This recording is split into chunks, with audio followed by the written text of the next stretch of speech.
Jadi pneumonia itu adalah satu keadaan di mana paru-paru kita dijangkiti kuman ya, dan kuman itu boleh datang daripada berbagai punca. Boleh datang daripada bakteria, virus, kulat ya. Jadi semua perkara-perkara ini boleh menyebabkan jangkitan kuman di paru-paru yang kita panggil pneumonia. Dan kemudian pneumonia yang tidak disembuhkan akan melarat menjadi penyakit lain. Contohnya dia boleh mendapat pleural effusion ataupun paru-paru berair, ataupun dia boleh melarat menjadi lung abscess ataupun paru-paru bernanah ya. Jadi itu adalah daripada penyakit pneumonia, iaitu jangkitan kuman di paru-paru.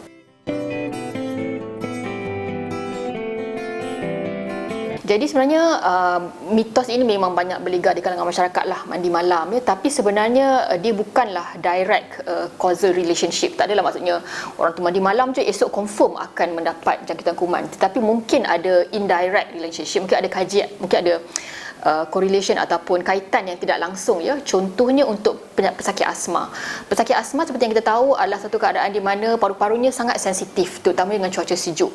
Jadi apabila seseorang itu mandi pada waktu malam ya, jadi air yang sejuk itu boleh menyebabkan saluran pernafasannya menjadi sempit, seterusnya mengalami masalah susah nafas ya, mendapat serangan asma, dan seterusnya boleh berisiko tinggi untuk mendapat jangkitan kuman di paru-paru ya. Sekaligus jangkitan kuman di paru-paru yang tidak dirawat dengan baik boleh menyebabkan keadaan pleural effusion ataupun paru-paru berair.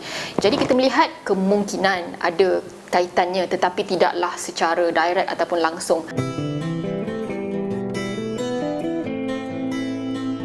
Okey, jadi bercakap mengenai pneumonia ya, kita ada scoring sistem kita lah, kita ada pemarkahan kita ya, kita panggil CURB-65 score, CURB 65. Maksudnya kita akan melihat kriteria pesakit ya.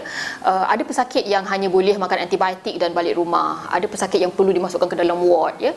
Tetapi secara ringkasnya ya, sekiranya anda mengalami batuk ya, batuk yang tidak sembuh-sembuh setelah 2 ke 3 hari ya, demam yang tinggi ya, batuk, demam, sakit dada, kahak yang berwarna kuning ataupun hijau ya, setelah 3 hari tak sembuh juga, pergilah berjumpa doktor untuk dapatkan antibiotik ya. Kemudian doktor akan tentukan sama ada anda perlu masuk ward ataupun tidak ya. Jadi daripada pemarkahan tadi kita melihat sama ada keadaan mental statusnya masih stabil ataupun tidak ya, sama ada buah pinggangnya okey ataupun tidak, sama ada pernafasannya stabil ataupun tidak, tekanan darahnya okey ataupun tidak, usianya adalah usia golongan warga emas ataupun tidak ya. Jadi daripada pemarkahan tadi kita boleh tentukan pesakit mana yang perlu masuk ward, pesakit mana yang boleh makan tablet antibiotik sahaja di rumah, pesakit mana yang perlu masuk ke ICU. Jadi ada pemarkahan ataupun kriterianya.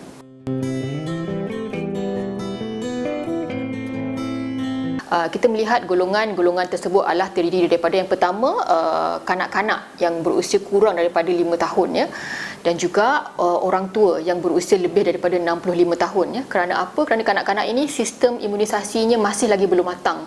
Jadi badannya tidak berapa kuat untuk menghadapi ataupun melawan jangkitan kuman tersebut.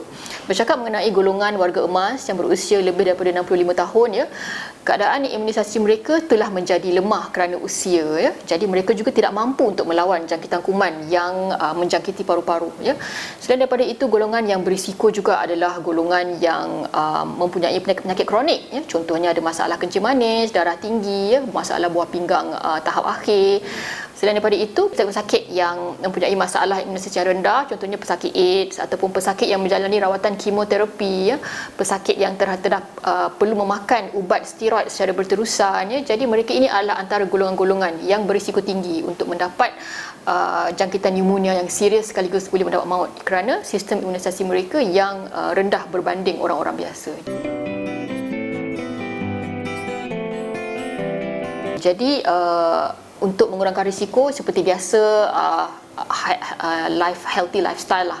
Okey, gaya hidup yang sihat ya, exercise, pemakanan yang seimbang, tidur yang cukup ya.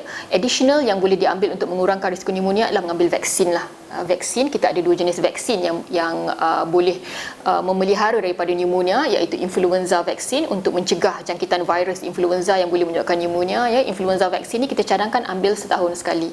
Kemudian pneumococcal vaksin untuk mengelakkan jangkitan bakteria di paru-paru ya.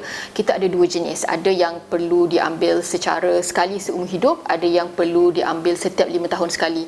Jadi vaksin ini adalah sebagai perlindungan, ya, terutamanya kita akan nasihatkan untuk orang-orang yang berisiko tadilah. Jadi mereka adalah golongan yang wajib untuk ambil vaksin tadi, kerana dengan pengambilan vaksin tadi boleh mengurangkan risiko untuk mendapat jangkitan pneumonia tu hingga ke 80%, ya, pengurangan risikonya. Jadi vaksin, dan juga pembasuhan tangan lah, wash hands, ya, seperti mana kita mematuhi SOP untuk pandemik COVID-19, seperti itulah juga kita perlu mengamalkan SOP hand washing ini untuk mengurangkan risiko mendapat pneumonia, kerana bakteria ataupun virus yang boleh menjangkiti pneumonia ini boleh merebak melalui sentuhan, ya, melalui udara. Jadi kalau kita menjaga kebersihan tangan kita, insya-Allah itu boleh mengurangkan risiko untuk mengurangkan jangkitan pneumonia itu sendiri.